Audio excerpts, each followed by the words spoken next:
It's now time for the Billy C. Show, part of the BillyCBoxing.com network.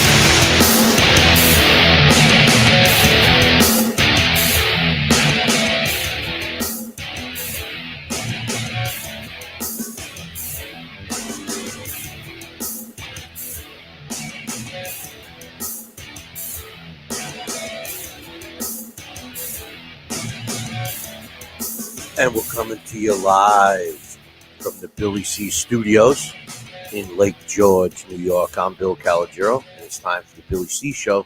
Good morning, good day, good evening, whenever you're watching, whenever you're listening. I hope you're doing okay today. Today's show, well, she's being brought to us in, geez, these producers these days. Today's show is being brought to you by my book, Tom Molyneux, From Bondage to Baddest Men on the Planet, is available right now where all good books are sold, and you can get a copy right now going to Amazon.com or BarnesandNoble.com. Check it out. All right, let's get right to it.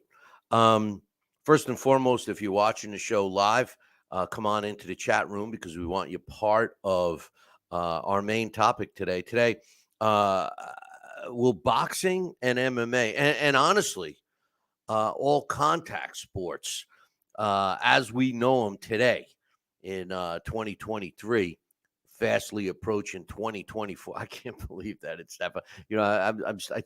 I still think I'm stuck in the 80s. But will boxing and MMA and contact sports as we know it become extinct? That's my topic today. I'm going to kick the show off with that, and coming up in a little bit, I'm going to talk about the fight results from this past weekend, a couple of big fights that I liked, the latest boxing news. We're going to break down the fight tonight between Shakur Stevenson and Edwin De Los Santos, and a whole bunch more stuff. So let's get started right now. Here's my thoughts.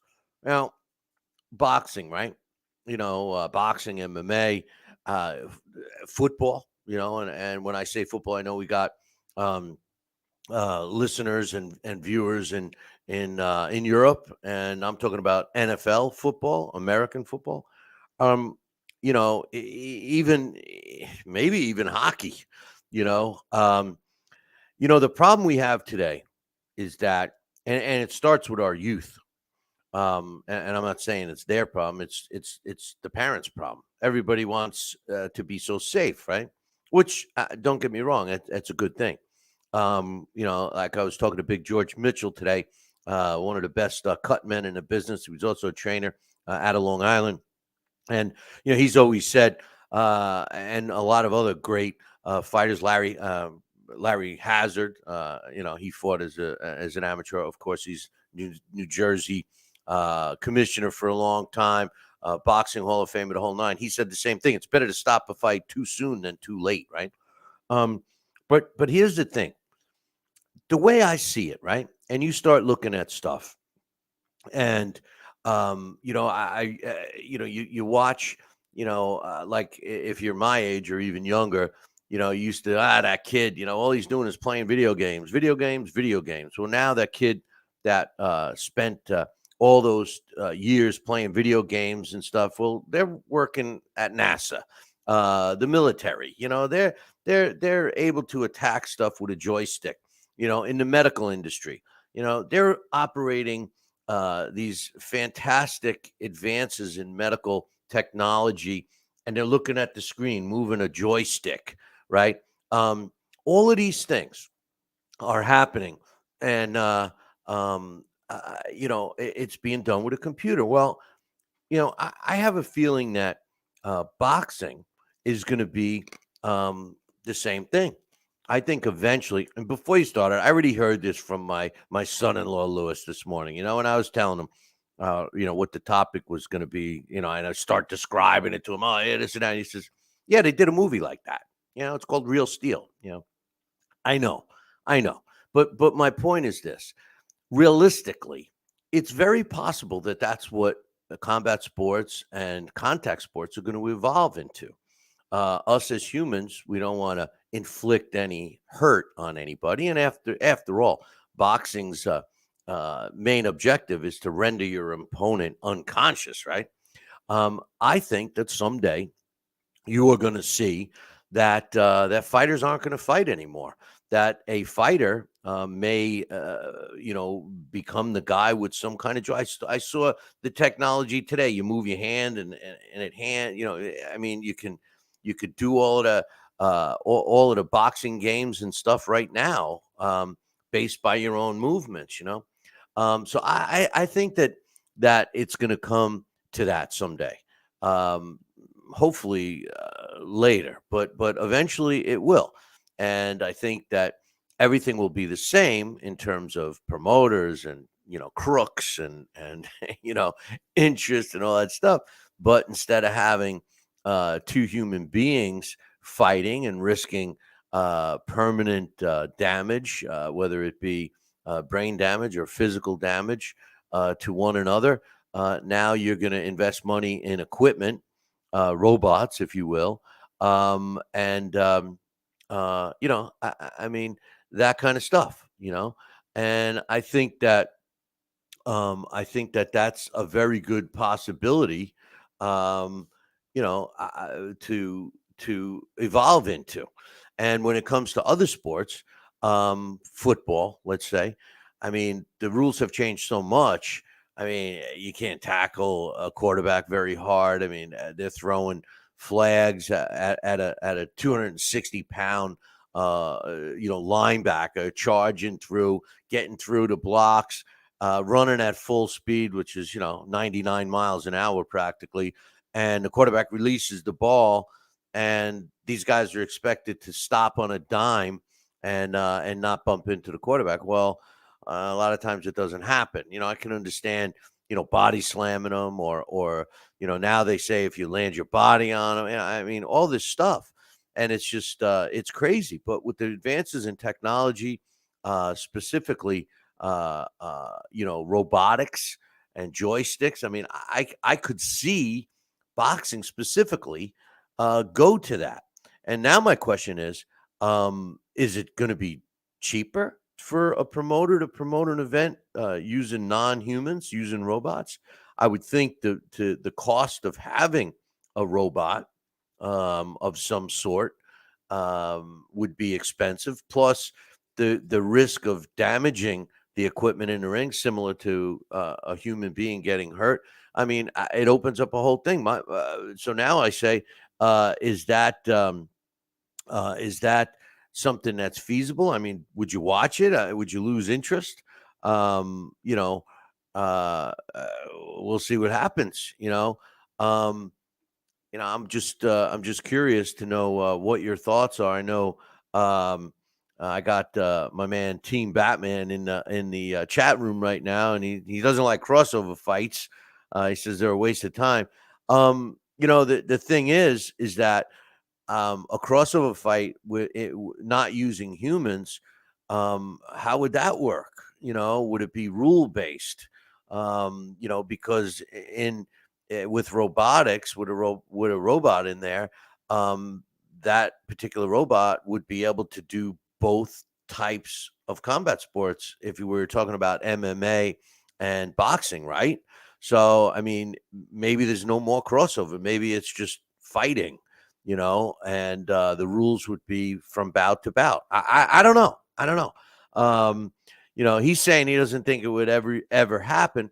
I don't know about that. And I honestly think that with all of the move towards safety and which again, I'm not knocking trying to save the fighters, but it's gone to the point now where a fighter doesn't even want to lose a fight because they're not so much afraid to lose the fight per se to another fighter, but they feel that they lose all their value, that a promoter's not going to promote them. They won't have a chance for this, blah, blah, blah, blah, blah.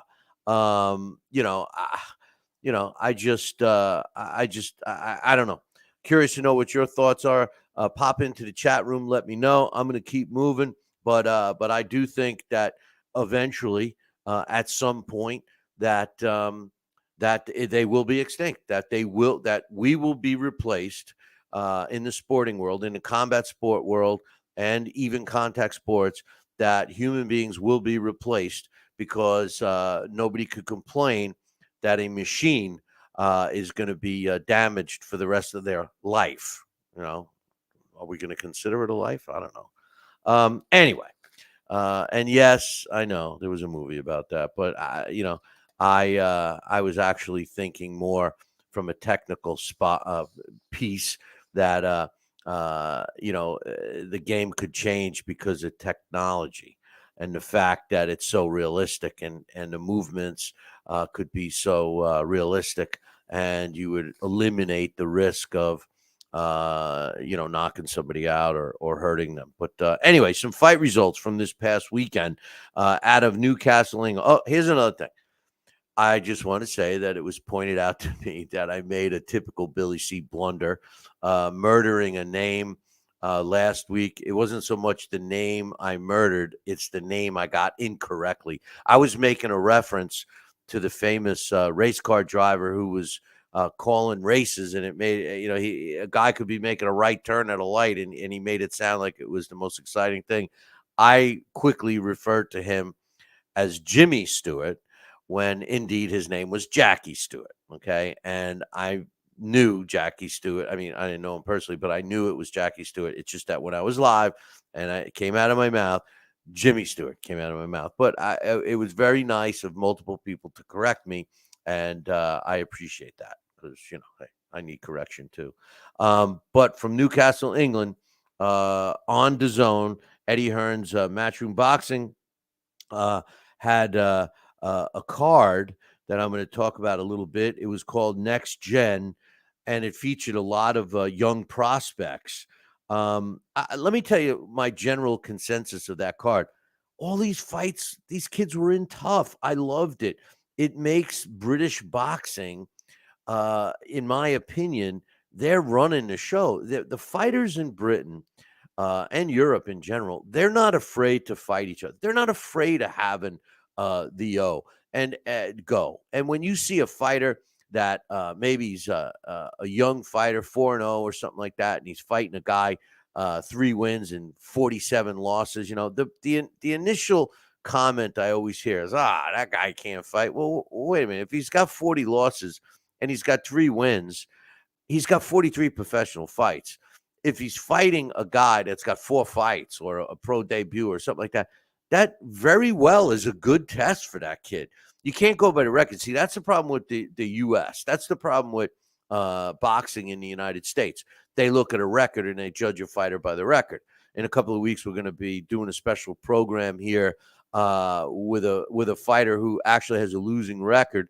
And when you dissect the career of this fighter, you could see where a lot of those decisions were incorrect, and subsequently, well, I don't want to spoil it, but we're gonna have a good show about that. So here's the fights that were on that card that I really enjoyed.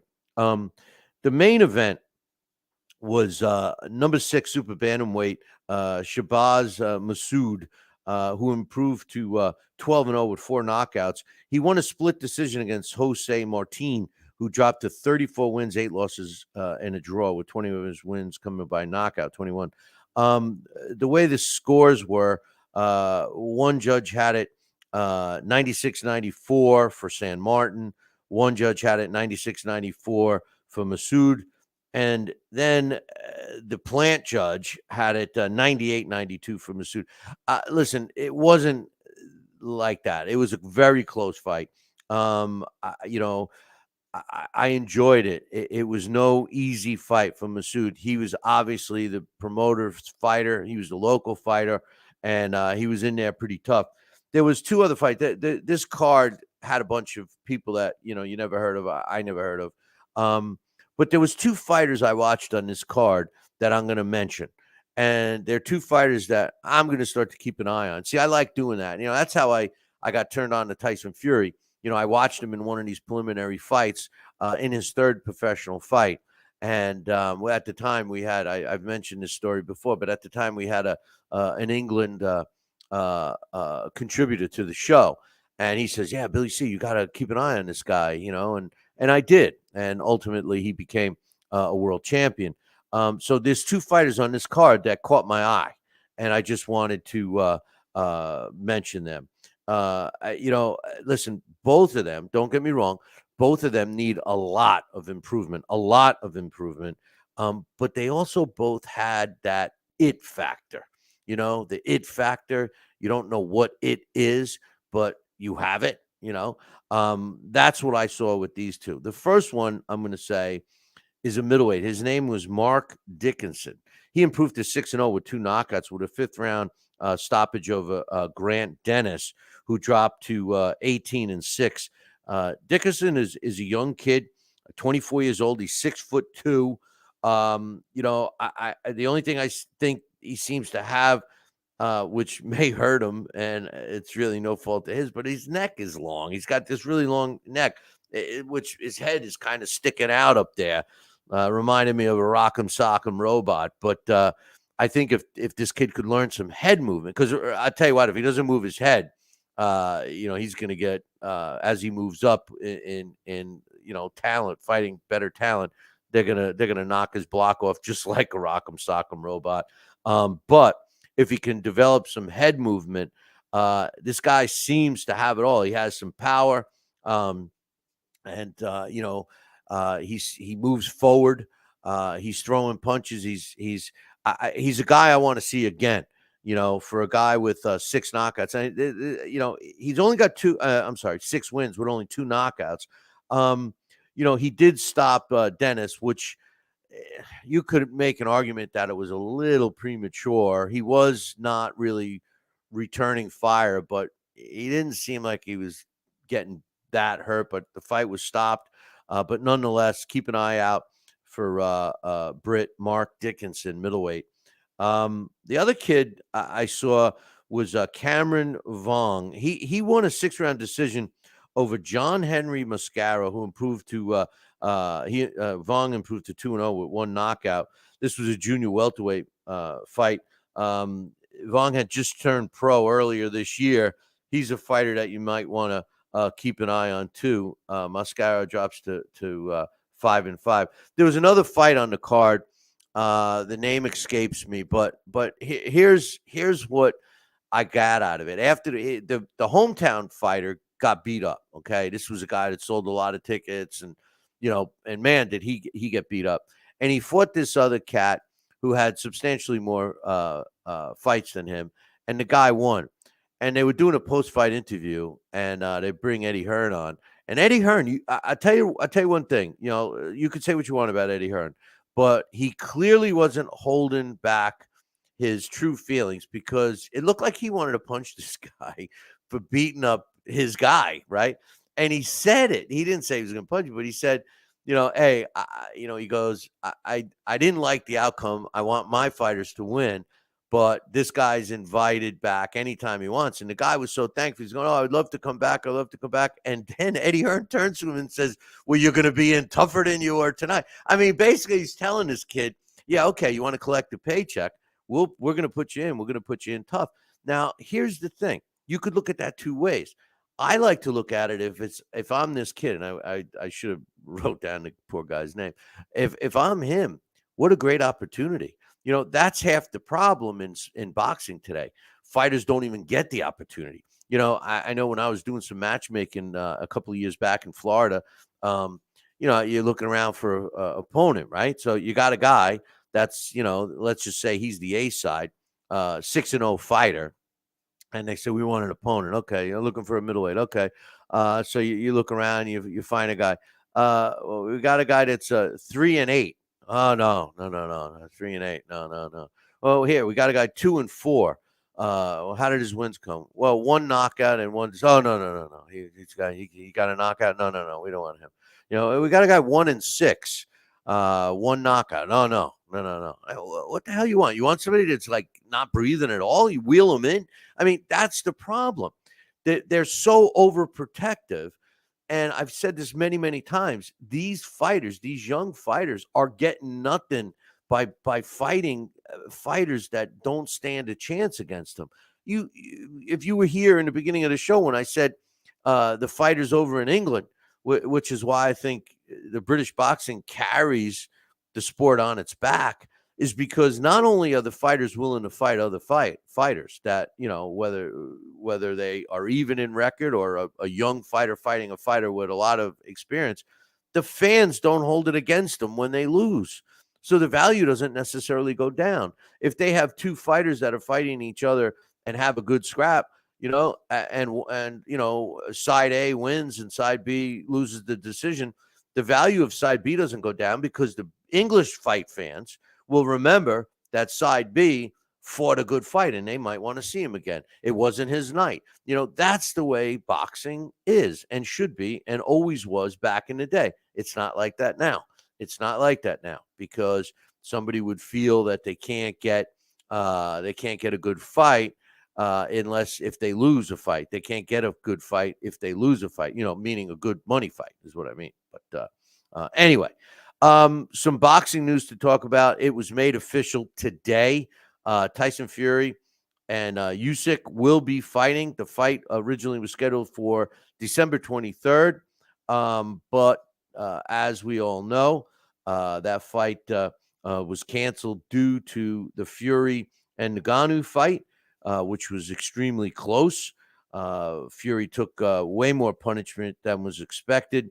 He won a split decision, 10-round split decision. He was dropped in the third round. He suffered a cut on his head, and his eye was pretty banged up. And the result of that was the December 23rd fight with Usyk was postponed. Today, they announced that fight will be taking place on February 17th. They said it's targeted at February 17th. Some comments today at the official press conference. Tyson said, Usyk, you can run, but the Gypsy King is coming to get you. This is my era. Your time's up. Your undefeated record and your belts, they're going to be mine. Usyk said, I have no goal, only the way. My way is the undisputed. That's why this was the only fight for me. When the bell rings, I'll bring the fire. They had some tussles and stuff. And Tyson Fury was being himself. And I loved what Usyk said. He stands up and in broken English, he basically was saying, and I'll paraphrase because I don't recall it word for word, but basically he said, I don't have much to say. I'll do all my talking in the ring. And that was it. Tyson Fury, da-da-da-da-da-da-da, like a rambling woman on cocaine. But, the bottom line is it's a typical promotional tactic between fighters in today's sport. But it wasn't so much earlier in the week when Usyk was interviewed, and he said he wasn't fully convinced that this fight's going to happen. He said, only when I hear the bell ring will I be convinced that I'm actually going to be fighting Tyson Fury. He said, I'm not 100% sure. This is a quote from Usyk. He said, I'll be sure when I'm in the ring, when I'm standing in one corner and Tyson Fury is in the opposite corner, and between us is a referee in a white shirt, and only when I hear the sound of the bell, that's when I'll understand that, yes, the game is on. I want this to work out. I want this fight to happen. The fact that it's been postponed is no problem for me. I'm satisfied. I don't care about material things. I care for the path I follow. And the path, he said today, was the undisputed championship. I'm looking forward to this fight. But December 23rd was not a date to just throw away because Frank Warren had promised us a really good card earlier in the week. He said the announcement was going to come. Well, it came yesterday. The card is still going to be taking place in Saudi Arabia. By the way, the Usyk Tyson Fury fight is in Saudi Arabia as well.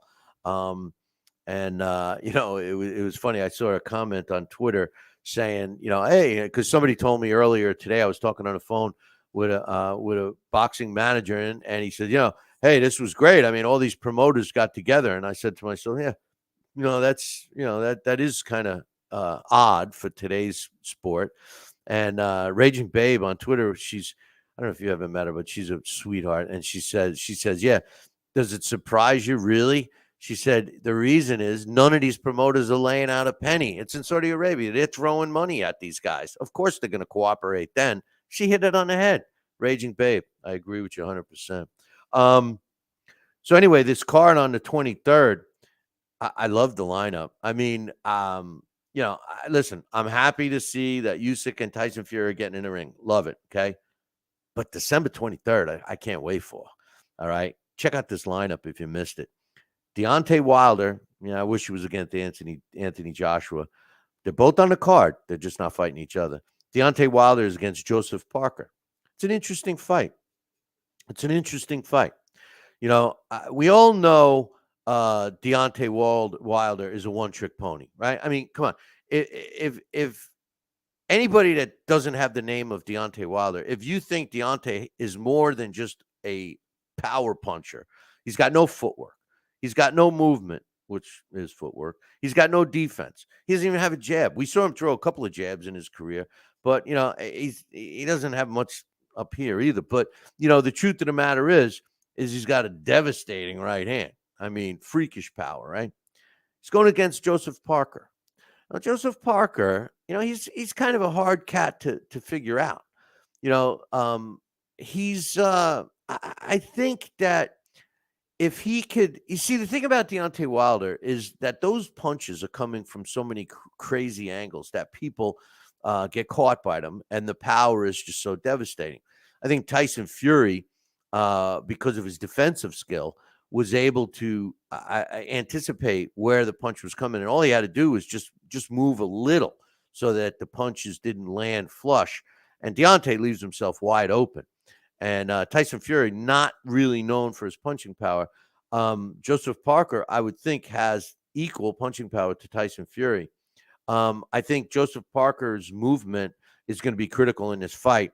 And if Joseph Parker can land a jab, or better yet, get in real close and try to work the body, that's one thing I don't understand about fighters that have fought Deontay Wilder. Why they don't get in and put their chin on his chest, so to speak, and work the body. That's the way to beat him. Give a shout out to EMT Rick, Juggernaut, Team Batman Boxing, all in the chat room. I'm glad you guys could join us. Love this fight. I think that this fight, the Anthony Joshua against Otto Wallin fight, I actually think that might be a more competitive fight, the most competitive fight on this card. I say that reluctantly because anybody that's watched this show and has heard me over the years knows that I was a big Anthony Joshua fan. A little disappointed that he hasn't seemingly got any better in terms of defense or anything else. He's a big guy. He's got power. He fights a little more cautiously today. But his defense, he just kind of, his defense is not that good. And he's taken on Otto Wallin, who Tyson Fury beat. But aside from that, Otto Wallin has done pretty well. I like this fight. And I think that Otto Wallin is a live underdog in this fight, only because he does have some pop. And Anthony Joshua takes the punches. He gives up room on his face to get hit. I like the fight. Dimitri Bivol against Lyndon Arthur. A decent fight. Bivol, I think he's ready for some bigger and better things. Why he's not in an elite fight yet, I don't know. I'd love to see him fight Canelo. But in any event, yep. And the Religion of Gravity made a great point too. Wallin's a southpaw, and as we know, southpaws have given AJ some problems in the past. Good point. Went right over my head on that one. Thanks for keeping me straight, Gravity. Keeping me down. Anyway, this other fight, Daniel Dubois against Jarrell Miller. It's a good fight. That's two, I think, along the same talent level guys fighting each other. I love this one. Frank Sanchez against Junior Fa. Now, Sanchez is a ranked fighter, but I think that he needs a win over a guy like Junior. Jay Obeda and Ellis Zorro. Decent fight. And I really liked the Hergervik fight against Mark DiMarore. So it's a great card. Great card. Looking forward to it on the 23rd. Some other news. Francis Ngannou, WBC ranked him number 10. How do you feel about that? How do you guys feel about that? Ranked at number 10. I feel torn between it. I was talking to my man Dave Selwyn today, and he's like, "Oh, why shouldn't he be? For all intent purposes, he beat Tyson Fury." Well, I don't think he beat him. I think that fight. I think Tyson Fury eked it out, but I told you guys when I watched it, I scored it officially as a draw. But there's a guy. First of all, the fight was a novelty fight. There was no title on the line, which thank God, right? And it was sanctioned as a boxing match. Now that falls on the commission. The commissions shouldn't have done it. I forget the guy, but I remember Triple G was trying to fight someone. I forget who it was. It escapes me now. And then Nevada State Athletic Commission wouldn't approve it. And the reason they wouldn't approve it is they felt that this opponent, who I believe was a top 10 guy, didn't have enough experience to fight Triple G. But yet, right after that, they approved Floyd, who, against Conor McGregor. Conor McGregor never stepped foot in the ring, but the Nevada State Athletic Commission approved that, as a fight. Same thing here. They approved the Ngannou fight. As it turned out, it was an entertaining fight, even though the pay-per-views were terrible and no one thought it would be. But does he deserve a title? He's ranked number 10 by the WBC. Does he deserve that? I mean, one fight and it's not even a win, and he's ranked at number 10. My buddy was telling me, Rick thinks there should be other robots aside from boxing robots first, but I won't. You have to come in the chat room to see what he said. But the thing is that I'll tell you the reason. The real reason I don't think he should be ranked. Okay. Yes, he gave Tyson Fury all he could handle. Yes, he probably showed a better showing against Tyson Fury than more than half of Tyson Fury's fighters. But here's my point. In today's boxing world, the way you get rated and everything else is a sham to begin with. I'm telling you how it is, okay? What can you put in this hand for me to write your name in the rankings with this hand? Come on. Don't let anybody bullshit you. The truth of the matter is it's all a bunch of bullshit. Okay, there's fighters out there that should be ranked that aren't ranked. There's fighters out there that will never get a chance to be ranked. There's fighters that should be in the Hall of Fame that's not in the Hall of Fame. That's another story. The truth of the matter is it's a knock on those fighters that are in the gym and working their butts off, trying to get fights. And because they show a little promise, they can't even get fights because nobody wants to put their kid in with them because they're too good. And this is a guy that's taking tough fights and winning and doing all these things, and they're not ranked. That's the guys that a ranking for Ngannou is screwing. They're taking that spot from a fighter who's working his tail off to get ranked. So in hopes that someday he might be able to get a chance. And Ngannou gets a fast track to a world title shot because that's, in a sense, what the WBC just did to Francis Ngannou by giving him a top 10 ranking that makes him eligible to fight for a world title. Now, granted, in the heavyweight division in the WBC, they have one champion, his name, Tyson Fury. But fast forward, we all know Ngannou, if he was smart, would fight another fighter. He's got a couple of big fights out there in the heavyweight division that are winnable fights that he can make some money and then be in line as a mandatory. Even let's say Usyk beats Tyson Fury. The fact that the WBC could make him defend against a fighter quicker than the other sanctioning bodies. I know Terrence Crawford's not going to agree with me because he didn't even hold on to the IBF's version of the welterweight title for 3 months, and they already stripped them. This is the problem with these sanctioning bodies. But Ngannou gets a ranking number 10 by the WBC. Speaking of the WBC, this is another thing that kind of irked me a little bit when hearing about this. And again, I keep saying that boxing needs unity, not division. And these sanctioning bodies, they divide us up. The promoters, they divide us up. The fighters have to align themselves with a promoter who aligns themselves with a network, who aligns themselves with a sanctioning body. That's the way it is, boys and girls. Okay. If you don't know that, you don't know boxing. And it's sad to say, but it's true. And, that's the problem with the sport. It's spread so thin, and we don't even have enough fighters to begin with. It's not like it was back in the day. Listen, I want you to buy my book, but you want to read a good book that explains why fighters were better. The Rise and Fall of the Sweet Science. Mike Silver wrote it. Check it out. The WBC used to support BoxRec. Now, I don't know if everybody out there knows this, but BoxRec is a good tool to see, fighters' records and what have you, but it's not the official one. All the boxing commissions that are controlled by the ABC Rules of Boxing, the ABC Commission, which is kind of an unofficial official overseer of all the commissions in the United States. Well, in order to get a fight with a commission and to have them recognize a fighter's record if he's on suspension, they use a service called FightFax. And FightFax is the official record-keeping service of professional boxing. And BoxRec is not. They do not look at BoxRec as official. But BoxRec is pretty close, and they've gotten a lot better. The WBC has suspended their recognition of BoxRec. Now, why? I know you're saying why.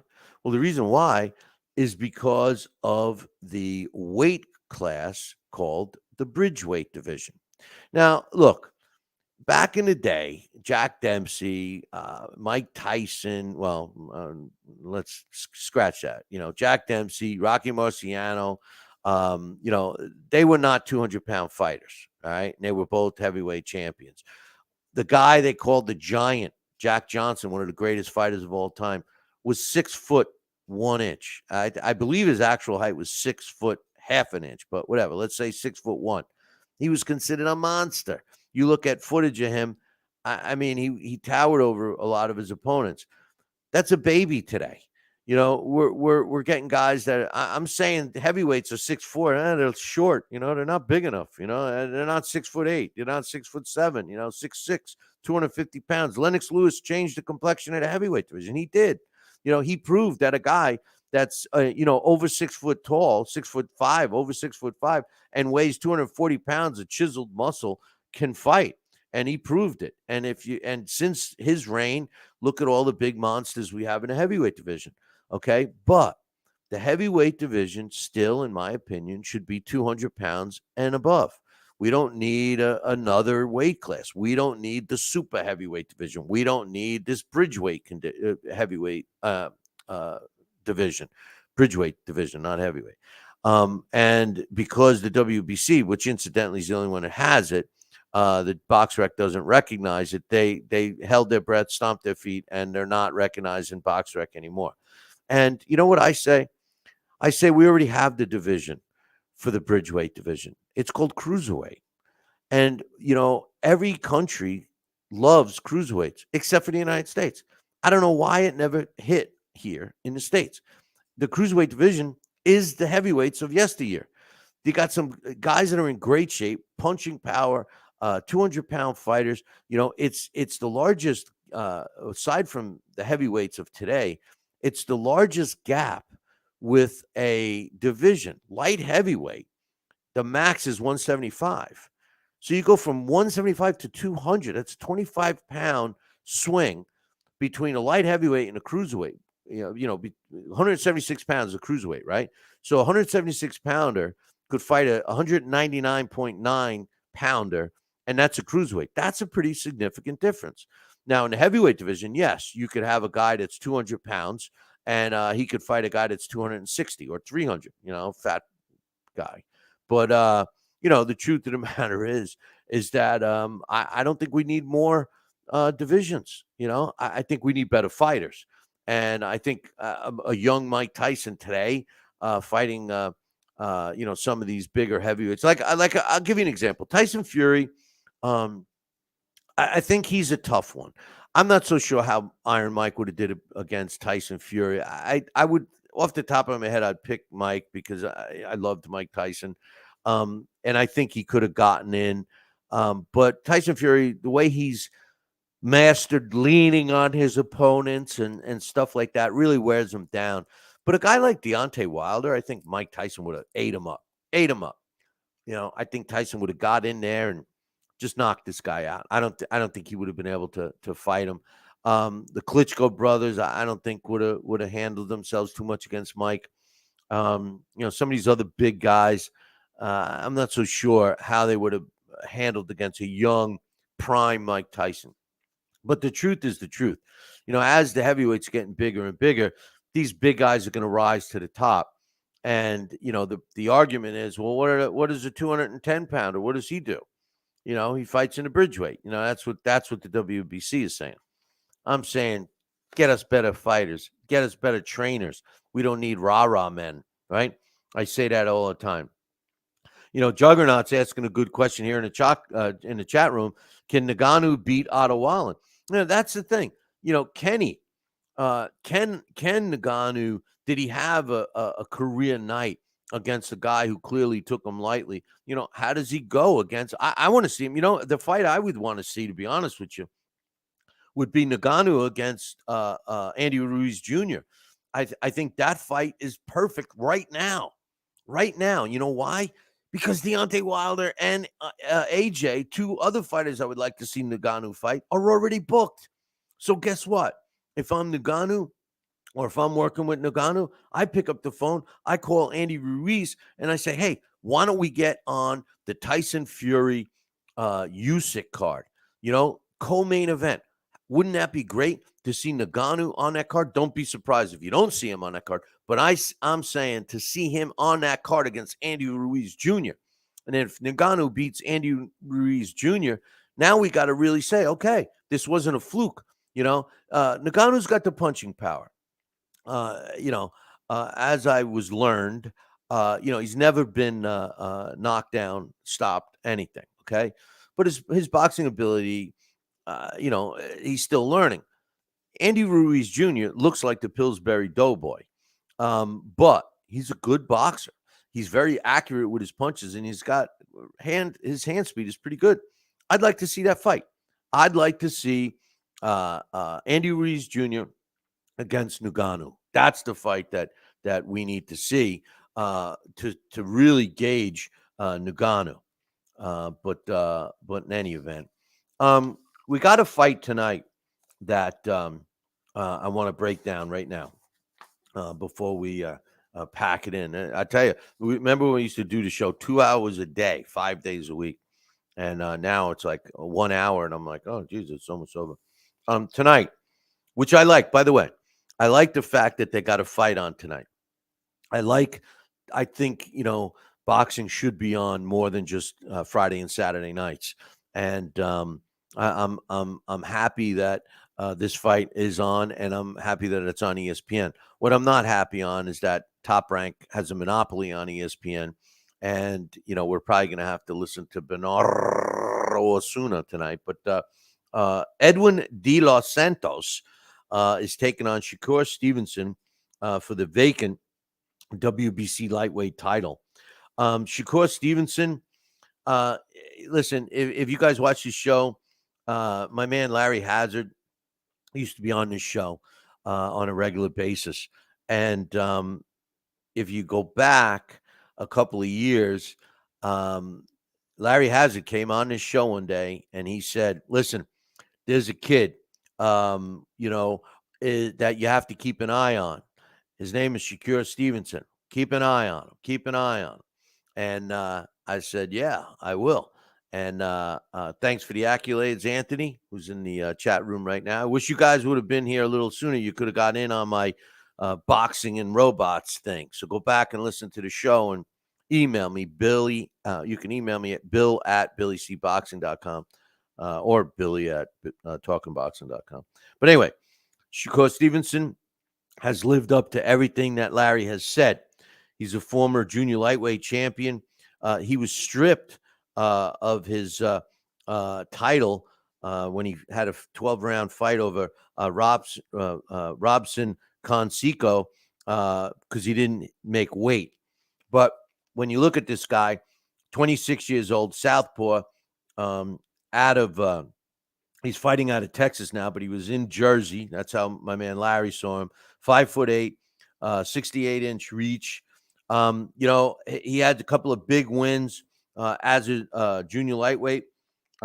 Toka Khan Clary was a 10-round decision back in 2020. He also beat Jamel Herring back in 2021, stopped him in 10 rounds. And he fought Oscar Valdez, who was 30-0 at the time, won a 12-round decision last year in April in junior lightweight. Then the fight I told you about, he won that fight, but he got stripped of his title. And then he fought one fight at lightweight against Shakiro Yoshino and stopped him in a scheduled 12-round fight. He stopped him in 6 at the Prudential Center in Jersey. And that fight was in April of this year, which sets up the Edwin De Los Santos fight. De Los Santos is also a young fighter. They're the same exact size. They're both southpaws, which is always interesting to see in a fight because they're not really used to fighting other southpaws. The southpaw usually has an advantage against an orthodox fighter because an orthodox fighter is not used to fighting a southpaw. But the same is true with a southpaw. They like the fight against an orthodox fighter because that's the guy that they're mostly fighting with in the gyms. When they fight another southpaw, it's like, whoa, this fighter's throwing punches from the same way I am. But he's 24, same height, 5'8", but he's got a 2-inch reach advantage over Shakur Stevenson. His only loss came at the hands of William Foster back in January of 22. He lost an 8-round split decision in Florida. He's got a nice win against Luis Acosta in March of that year, knocked him out in 2 rounds. And then he had a vicious fight in September of last year against Jose Valenzuela, who was 12-0 at the time. This fight was a back and forth fight. Venezuela was down twice, and De Los Santos was down as well, and then came back and knocked out Venezuela in the 3rd round of a scheduled 10-round fight. A vicious fight. If you haven't seen it, check it out. And he also beat Joseph Adorno in his last fight, which was as recent as July of this year, won a 10-round decision, which sets up this fight for Shakur Stevenson. Now, I think that De Los Santos brings some pop to this fight that maybe Stevenson hasn't faced in a while. And I do think ever. And I do think that it's going to be a competitive fight. How do I think it's going to go? Well, I think when it's all said and done, I think Shakur Stevenson is the real deal. My man Larry Hazard told me about this kid before he turned pro, and everything he said about him has seemingly come true. And from what I've seen of Stevenson, like I said earlier in the show about some young fighters to keep an eye on, Shakur Stevenson has that it factor. And whatever it is, it's going to win tonight. I'm picking Shakur Stevenson in a fight that he will win a decision. I don't know if he's going to I don't think he's going to knock out Santos. I wouldn't be surprised. I do think he's going to put on a boxing lesson. Stevenson's able to move and hit quickly and get out of harm's way. And I think you might end up seeing De Los Santos get frustrated, chasing him around the ring, and Shakur Stevenson picking his shots. So that's my thoughts there. Okay, so a couple of quick questions I'm going to comment on that are in the chat room. Juggernaut, now he's picking my weakness. He knows I'm a football fan. Who's going to win between the Bengals and the Ravens? Listen, the Ravens, I mean, the Bengals started off a little slow. They seem to have hit their stride, but the Ravens are one of the top teams in the NFL tonight. I'd go with the Ravens uh, easily in this in this game. Um, I like the Ravens tonight. Let's see.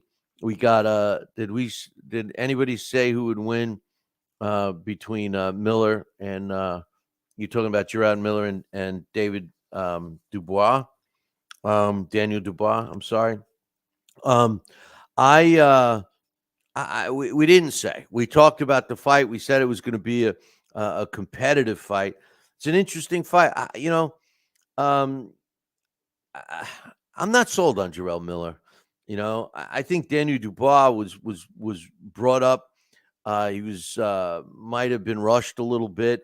Um, you see, that's a problem with boxing today. Fighters are coddled and they have these great looking records, and then they get into a real fight and they lose, and then people say, "Oh, they were exposed." So uh, I don't know. I don't know. Let's see. Who do you have as your NFL MVP halfway through the season? Uh, that's a tough one. The Jets? No, I'm a Jets fan, but that's a real tough one. Can I give you a team? Because and I think EMT Rick is going to enjoy my answer here. I think you got to give a lot of credit to the Miami Dolphins.